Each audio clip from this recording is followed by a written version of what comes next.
kita memulai pelajaran IPA terpadu, mari kita sama-sama di dalam doa, kita berdoa. Ya Tuhan, Allah Bapa yang dalam kerajaan surga, Bapa yang kami sembah dalam nama Yesus Kristus.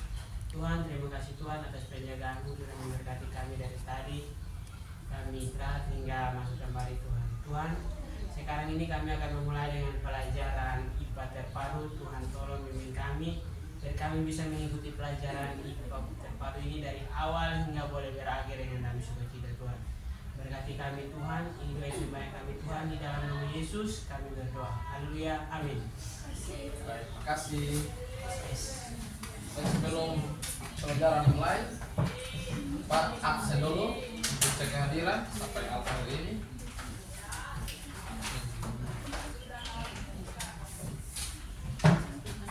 Mari pertemuan ke-6 ya. Ya, Pak. Daniel, Ada Pak. David, Selalu ada Pak.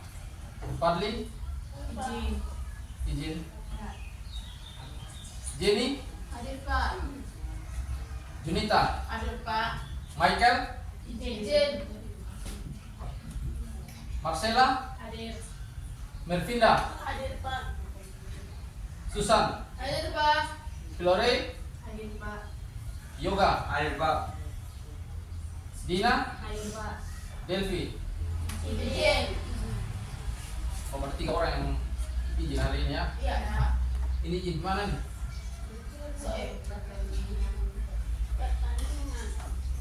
Oke deh. Baik. Hari ini kita belajar tentang apa? Ada yang tahu kok? Suruh kita pasang sendiri dulu ya.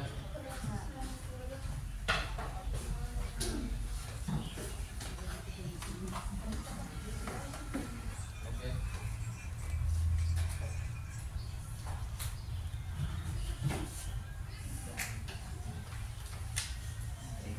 Oke, nah hari kita belajar tentang apa? Kemarin Pak film di grup apa? Proses dan produk teknologi ramah lingkungan. Oke, part 2 ya.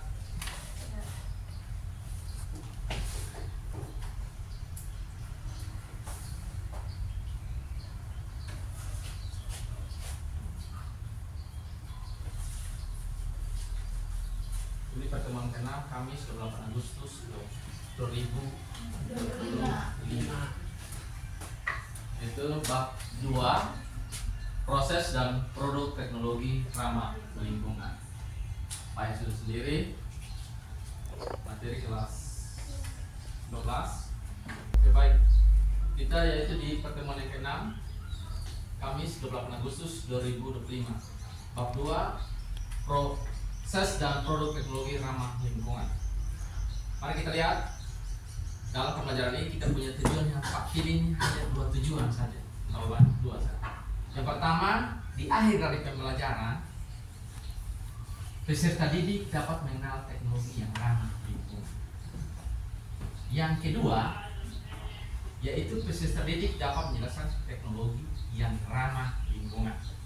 Nah, sebelum kita lanjut materi, di sini Pak ada suatu pertanyaan. Menurut Anda, kira-kira motor Beat dengan motor King mana yang lebih ramah lingkungan? Motor beat. Motor beat. Motor Beat. Kenapa motor Beat ramah lingkungan? Ayo, David. Karena tidak memiliki suara besar Pak. Oke, bisa. Kalau begitu, ada yang lebih ramah lingkungan lagi kok selain motor Beat? Motor apa? Sepeda. Motor listrik. Motor listrik. Siapa yang bilang motor listrik tadi? Oke, Daniel. Apa Daniel? Kenapa kau jadi ramah lingkungan? Karena motor listrik tidak memakai bahan bakar fosil dan tidak mengeluarkan asap. oke, berarti di situ dia tidak menggunakan bahan bakar fosil dengan tidak mengeluarkan asap. Asap apa lagi? Masih tidak berbunyi. Tidak berbunyi. Berarti polusi suara situ ya. Ya.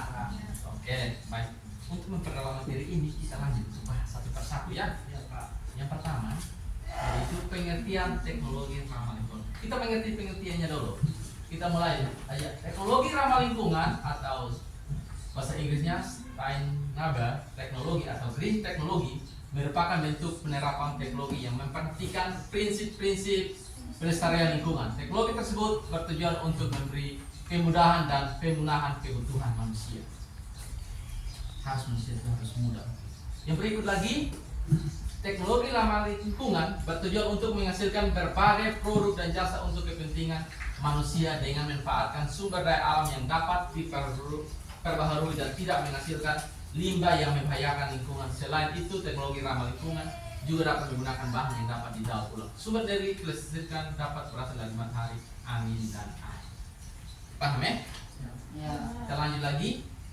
Kita pengertian. Kondisi tersebut tentu menjadi tantangan bagi kita, utamanya para pengembang untuk menciptakan teknologi hijau yang ramah akan lingkungan, namun juga terjangkau harganya murah. Beberapa contoh teknologi ramah lingkungan antara lain mobil listrik, tadi yang sudah disebut, ya toh, motor listrik, sel surya, dan biogas. Itu semua teknologi yang ramah lingkungan yang kita akan bahas. Lanjut, aplikasi teknologi ramah rumah tangga. Kita di rumah tangga. Pasti ini di rumah-rumah. Aplikasi teknologi ramah lingkungan bidang energi dan industri. Ini kita lihat. Yang pertama, kita lihat dari biogas. Biogas merupakan jenis bahan bakar alternatif yang saat ini sudah banyak digunakan sebagai bahan bakar untuk kebutuhan rumah tangga di Indonesia. Biogas diperoleh dari proses fermentasi bahan organik oleh bakteri anaerob. Kita lihat bakteri. Nah, biogas itu biasa kalau kita tidak salah bisa diisi di mana? Biogas bisa pakai. Ada yang salah harus pakai besi, ada yang pakai kotoran hewan, ada juga pakai sampah-sampah organik. Contohnya sayur-sayur busuk, kita kumpul, kita gorengkan dia menjadi biogas. Kan kita lihat bahwa saat ini BBM semakin langka, minyak tanah semakin langka. Nah, ini salah satu dari perkembangan teknologi. Untuk mengganti BBM, untuk minyak tanah kita pakai biogas ini. Yang berikut, jadi biofuel. Biofuel merupakan teknologi penyediaan energi alternatif dengan menggunakan sumber daya alam yang dapat diperoleh. Biofuel berasal dari bahan-bahan organik. Biofuel dapat diolah langsung dari bahan organik seperti tumbuhan, sedangkan bahan bakar fosil berasal dari hewan atau tumbuhan yang telah mati selama jutaan tahun yang lalu. Kita lanjut, sel surya. Pengertian sel surya atau solar cell adalah suatu perangkat atau komponen yang dapat mengubah energi cahaya matahari menjadi energi listrik dengan menggunakan prinsip efek fotovoltaik. Itu panel surya memiliki beberapa keunggulan, diantaranya tidak menghasilkan emisi gas rumah kaca, mampu menghasilkan energi cukup besar dan mudah dipasang atau dipindahkan atau dikembangkan. Jadi kita lihat sel surya. Sel surya itu kalau memang hanya gunakan hanya sinar matahari saja. Biasa di jalan kita lihat di mana? Di desa-desa ya. Kemudian kalau kita pulang kampung kita lihat ada listrik sana ada tapi menyala di situ. Iya toh? Ya. Tidak akan bisa. Itulah sel surya. Ya, gampang sebanyak. Kita lanjut. Jadi pembangkit listrik tenaga air. Ada juga pembangkit listrik tenaga air. Jadi hanya air saja, air terjun itu sudah pembangkit listrik. Itu Indonesia. Kita tidak perlu pakai ini, apalagi tidak perlu pakai bahan bakar fosil, BBM lagi bensin lagi. Tidak perlu pakai bensin. Kita pakai hanya pembangkit listrik juga tenaga pasang surut. Biasa kita lihat di mana? Di bolok ada toh? Uap. Dalam gitu uap air itu yang di bolok. Surut. Itu pembangkit listrik tenaga pasang surut. Yang berikut lagi pembangkit listrik tenaga angin. Nah, angin ini kita bisa lihat di Sumba. Ada yang pernah di Sumba? Belum. Atau ada yang pernah lihat di Indonesia? Itu ada di Indonesia. Kita lihat bunyi-bunyi itu. Ada masa suka di Indonesia. Itu tenaga listrik. Jadi hanya angin saja terputar saja, sedangkan listrik alirannya ada, aliran listrik bisa terjadi. Sekarang semakin hanya angin saja. Dimati angin tidak manfaatkan sebagai pembangkit listrik tenaga angin. Itu salah satu dari apa tadi? Teknologi ramah lingkungan. Yang berikut lagi kita pilih apa teknologi ramah lingkungan di bidang lingkungan. Kita di bidang lingkungan. Tadi kan di bidang rumah tangga ya. Sekarang di bidang lingkungan yang kita tingkat. Yang pertama kita lihat dari biopori. Biopori adalah lubang resapan. Biopori adalah lubang silinder yang dibuat secara vertikal ke dalam tanah. Nah, kita lihat ini vertikal ke tanah. Ini biopori tidak salah. Ini kita lihat di misalkan di jalan musim hujan, di sini besar air tergenang toh. Nah, itu yang namanya biopori. Kenapa dia pakai lubang di sini? Lubang di samping, pinggir jalan toh. Ya. Itulah namanya biopori itu. Lubang beresapan dalam lubang silinder. Tingkatkan daya resapan air pada tanah. Yang berikut kita lanjut lagi PD fitomediasi. Proses bioremediasi yang menggunakan berbagai tanaman untuk menghilangkan, memindahkan, dan atau menghancurkan kontaminasi dalam tanah dan air bawah tanah. Nah ini ada fito, ini kita menanam supaya kita menghilang. Yang berikut lagi kita pilih toilet pengompos. Yang berikut lagi kita lanjut ya, aplikasi teknologi ramah lingkungan di bidang lingkungan. Ada juga kendaraan, oke? Ada lagi mobil tenaga surya. Ada juga kendaraan listrik. Oke. Sejauh ini ada pertanyaan sebelum kita masuk ke tadi, kenapa ada siap tadi ada 2 kelompok di sini. Ada pertanyaan tidak? Ada. Oke. Ini LKPD yang Pak susun. Ada kelompok ini kelompok 1, ini kelompok 2. Waktu yang Pak butuhkan adalah 10 menit dan sekarang. Silakan kerja. Kalau ada yang kurang jelas bisa lihat di slide Pak sudah siapkan ya. Di slide.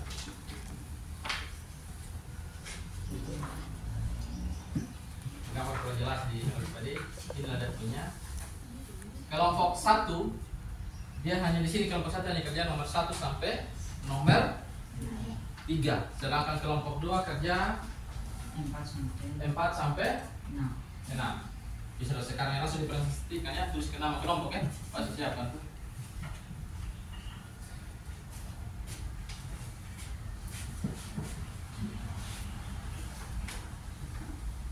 Oke. Tolong supaya aktifnya kerja ya. Waktu 10 menit dari sekarang.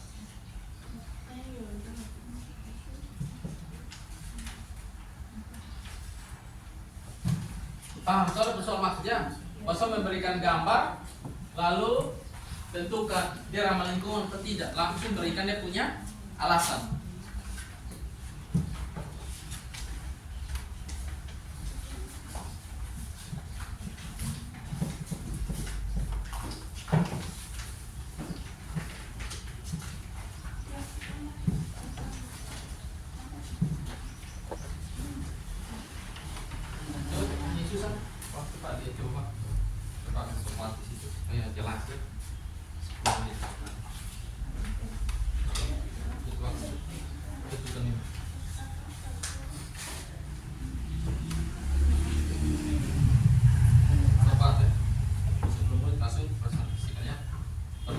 Atau 5 menit saya balik cepat ya, karena gampang-gampang.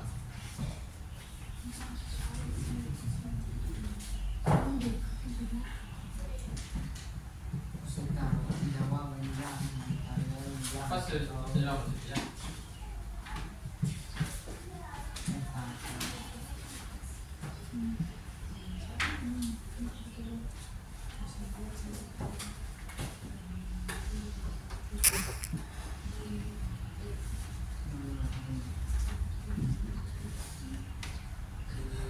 Yoga, ini apa dong?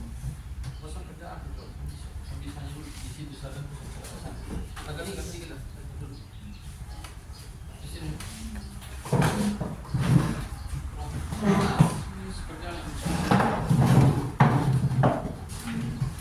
itu ini siapa? Atau atau pilih sih. Elgis kan bilang tidak. Bagus di situ tidak ini. Dulu ditarik. Pas. Gitu. Ada macam ini.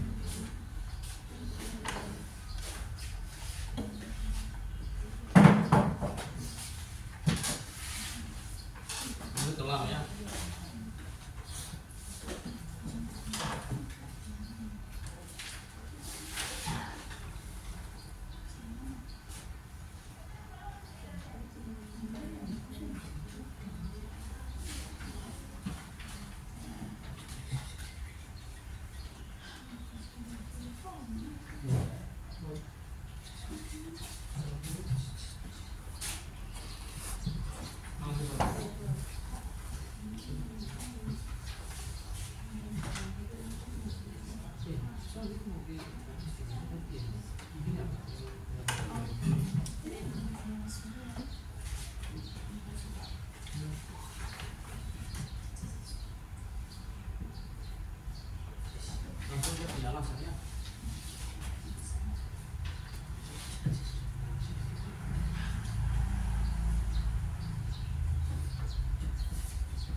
3 menit ya.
Lagi 1 menit ya. Siapa? Kita konsisten waktu ya. Kan tadi kan bilang suping kecil, oh. Ngerti berarti kerja gampang.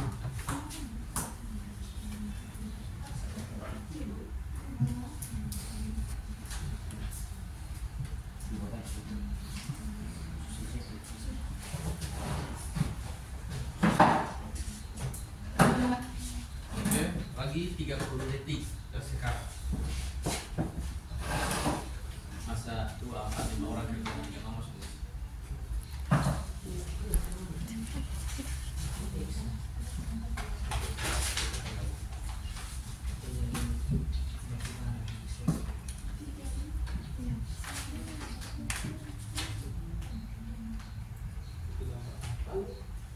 Dan menentukan apa dia ramah lingkungan atau tidak.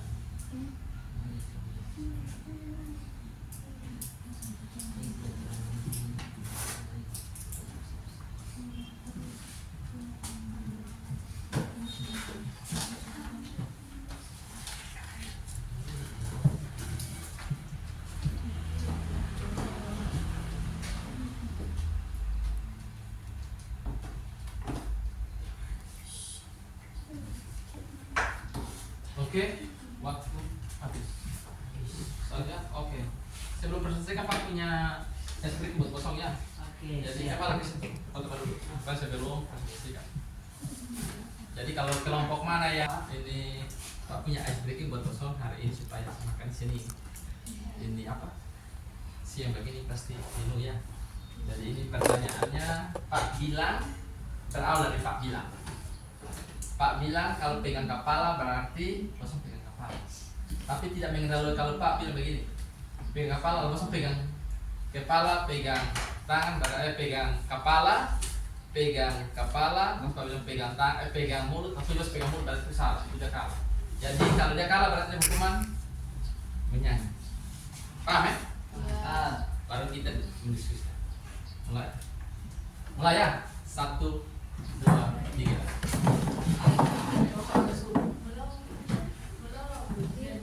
Pak bilang berdiri.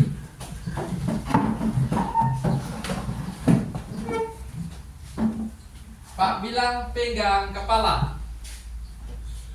Pak bilang pegang mulut. Pegang telinga. Oh, Ya, 1, Susan. 3. Berapa? 3. 1, 2, 3. Oke, silakan menyanyi. Silakan duduk, dapat oleh 3 orang. Oke. Cepetin toh. 1, 2, 3, 4. Oke, kosong. So, makanya harus Bu. Susan. Oke. Silakan nyanyi lagu rohani 1 untuk hadisnya rohani baru presentasi. Silakan 1. Silakan nyanyi lagu yang Bos tahu. Kasih ke kita. 1, 2, 3. Sukacita dalam sejahtera, kesabaran, kemurahan, kebaikan, kesetiaan dalam harapan, penguasaan diri. Oke,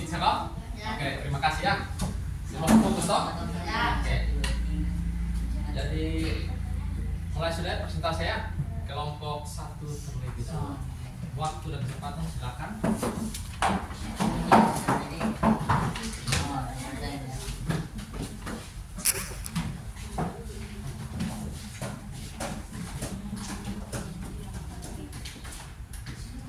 Shalom teman-teman dan Pak Guru. Shalom. Baik,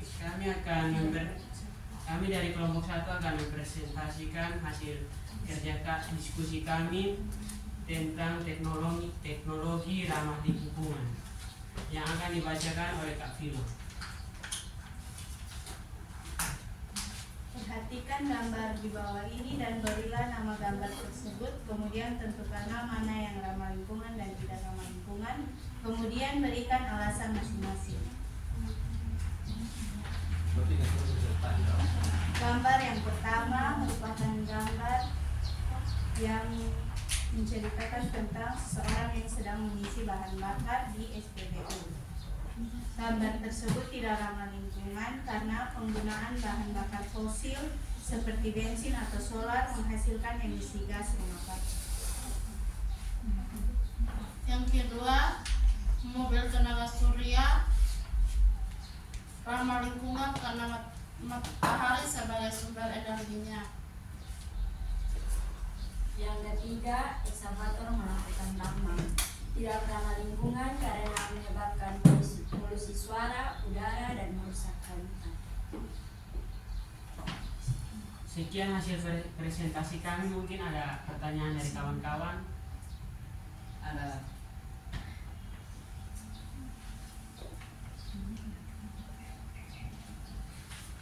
Silakan.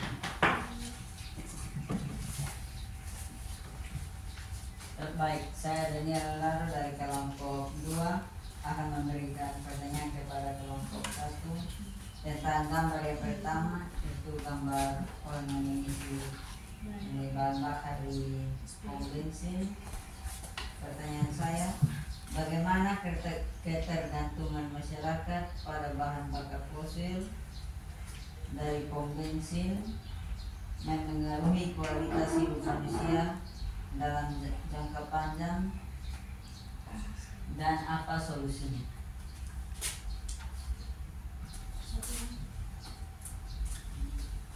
Mungkin bisa ulang Kak ya. Silakan Cok.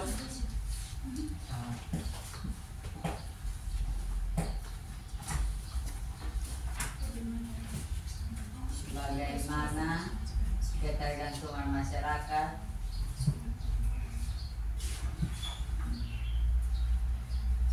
akan bahan bakar fosil mempengaruhi kita dalam jangka panjang dan apa solusinya? Terima kasih. Terima kasih Kak ya. Ya, baik, saya akan Ada menjawab. Ada pertanyaan sekali jawab. Atau jawab langsung. Mungkin ada pertanyaan lagi kok.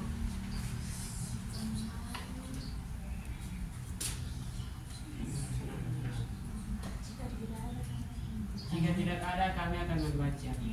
Menjawab pertanyaan KKN. Baik, saya akan menjawab pertanyaan dari KKS. Jawaban: ketergantungan pada bahan bakar fosil menyebabkan polusi udara, pemanasan global, dan kesehatan masyarakat menurun dalam jangka panjang. Bumi semakin panas dan bencana iklim meningkat. Solusinya adalah beralih ke transportasi umum, sepeda atau kendaraan listrik, serta mengurangi penggunaan kendaraan pribadi. Sekian jawaban kami. Kalian puas? Puas. Baik. Mungkin ada pertanyaan lagi.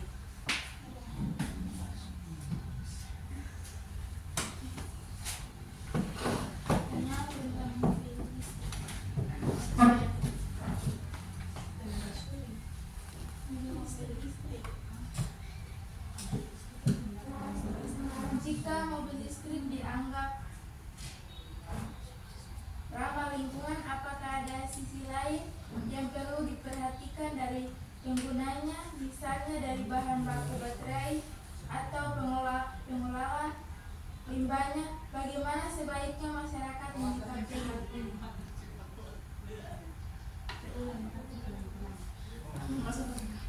Agak lambat. Jika mobil listrik ini dianggap ramah lingkungan, apakah ada sisi lain yang perlu diperhatikan dari penggunaannya? Misalnya dari bahan baku baterai,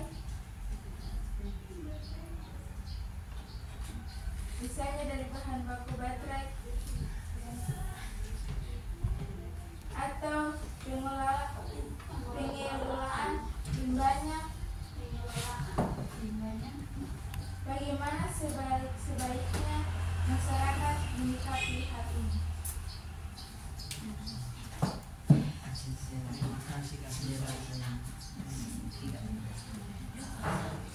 Baik, saya Zulita akan menjawab pertanyaan dari Susan tentang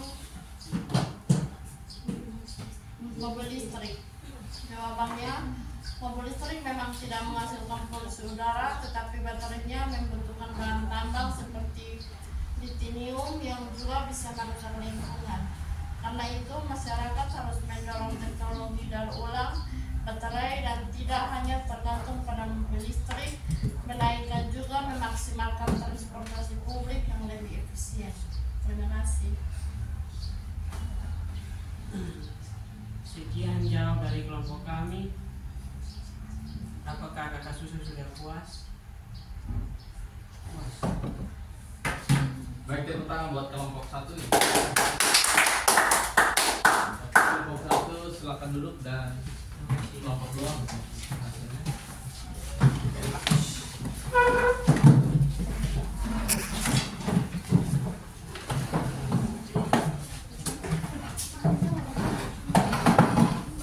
Tadi tetap.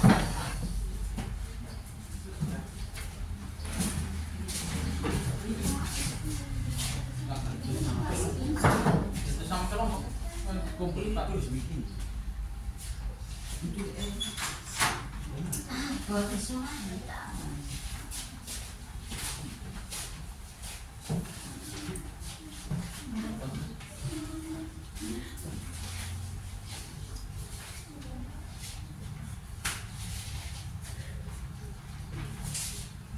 Shalom Pak Guru dan teman-teman. Shalom.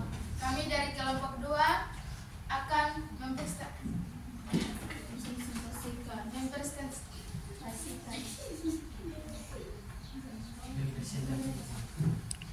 Shalom Pak Guru dan teman-teman. Shalom. Kami dari kelompok 2 akan mempresentasikan hasil kerja kami yang akan dibacakan oleh Kakak Merfa. Kakak Merfa, saya persilakan.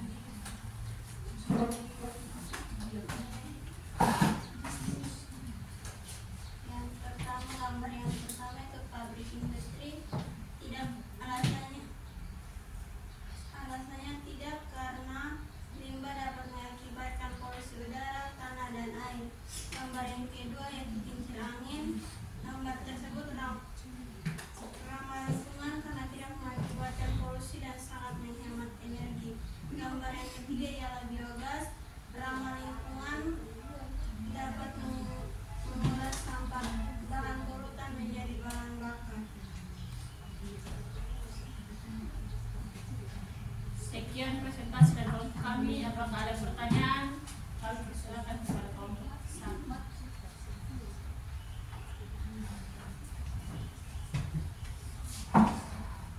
Saya Fiolita Lasik dari kelompok 1 akan memberikan pertanyaan. Pertanyaannya, apa hubungan antara pertumbuhan industri dengan pencemaran lingkungan, dan bagaimana peran masyarakat serta pemerintah untuk mengurangi dampak negatifnya? Masih ada pertanyaan? Terima kasih. Masih ada? Silakan. Silahkan. hampir 1 menit.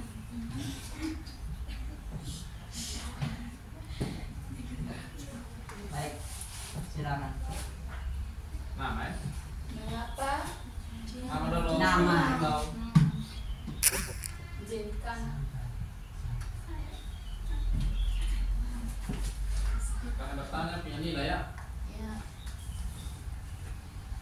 Mengapa kincir angin dianggap sebagai sumber energi berkelanjutan dan bagaimana peluang penerapannya di Indonesia yang memiliki kondisi geografis beragam? Ada lagi?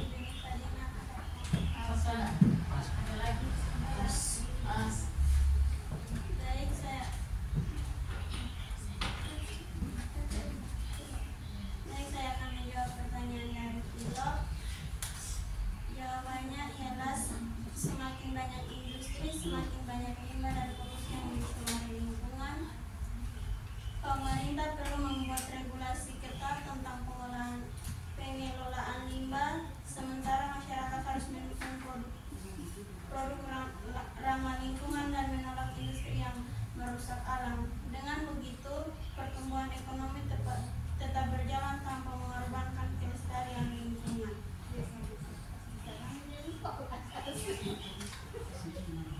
Sekian jawaban dari saya. Apakah pas, Pilot?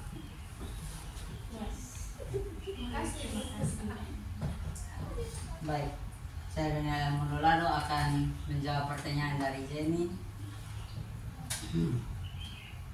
Kincir angin menggunakan energi angin yang tidak habis dan tidak mencemari lingkungan.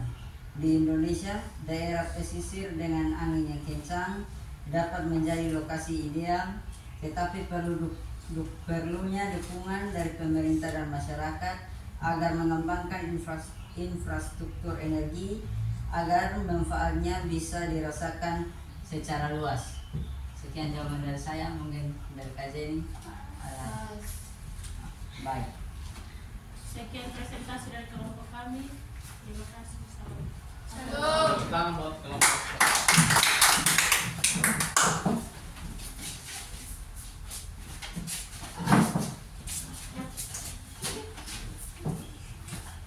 Baik.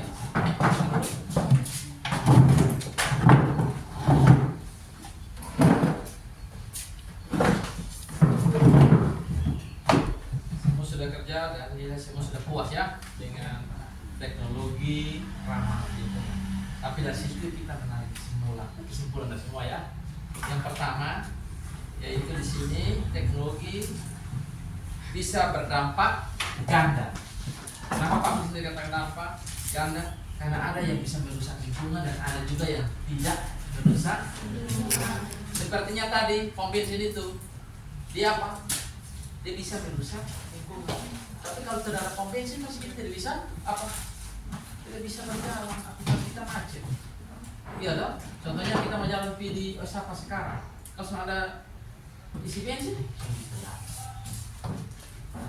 Tapi yang ramah lingkungannya apa? Kalau kita pakai motor listrik. Nah, sebagai anak yang baik, lebih baik kita gunakan mobil umum toh supaya ke sana. Yang berikut lagi, kita pergi lagi ke apa lagi? Keseimbangan sistem dan lingkungan sangat penting. Aktivitas industri dan tambang memang memberikan keuntungan ekonomi. Tetapi jika tanpa pengelolaan berkelanjutan, kerusakan lingkungan lebih besar daripada apa tuh? Daripada manfaatnya. Iya toh? Ya. Jadi keseimbangan ekosistem dan lingkungan itu sangat penting. Dia harus seimbang. Jangan hanya kita mau tambang semua di sini. Nah itu lingkungan akan berkembang. Yang berikut lagi apa lagi? Energi terbarukan adalah masa depan. Contohnya kita lihat pada kincir angin dan geografis itu sangat terbarukan. Kita bisa manfaatkan limbah, bisa angin secara gratis daripada anginnya yang percuma. Kita gunakan itu untuk mampu menghentikan energi fosil, sekaligus memberi manfaat sosial dan ekonomi. Ada juga bisa manfaatkan para wisata. Itu dari energi terbarukan adalah masa depan. Yang berikut lagi, peran kebajikan masyarakat dan individu sangat menentukan. Kenapa individu sangat menentukan? Peran kita sebagai pendidik, kita harus perlu membuat aturan yang tegas. Contohnya ada yang mana di Lelogama kemarin itu udah buang sampah ya sembarangan di tempat itu peran. Nah peran kita apa? Membuat aturan supaya jangan buang sampah sembarangan. Di lingkungan Lelogama kemarin Shopee itu kita lihat ada viral di TikTok toh. Dan yang paling terakhir di sini adalah kesadaran kritis peserta didik sangat penting. Nah kita punya kesadaran kira-kira ke depan kita bikin apa dengan pendapat teknologi yang ada. Karena Anda adalah regenerasi muda, Anda yang akan mengganti kami yang dulu di sini. Kira kesadaran bos manfaatkan teknologi tidak sekarang ini. Jangan lupa Pak, kalau kita memanfaatkan teknologi hanya kita kembangkan itu hanya dulu efek refleksi ini kita diharapkan yang mampu berpikir lebih luas.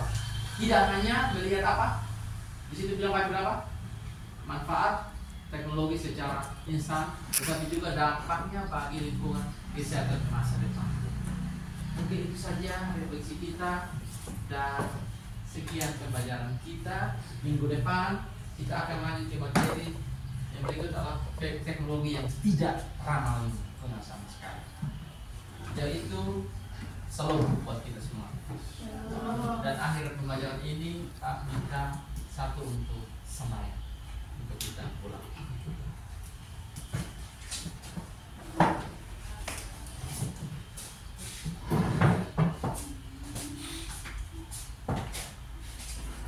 Baik, untuk mengakhiri pelajaran kita pada pagi hari ini, mari kita berdoa. Tuhan, Allah Bapa kami dalam kerajaan sorga, rasa terima kasih dan syukur kami panjatkan ke 8 hari Rabu ya Tuhan, atas bimbingan-Mu dari awal, pertengahan hingga berakhir pelajaran IPA terpadu ini dengan baik.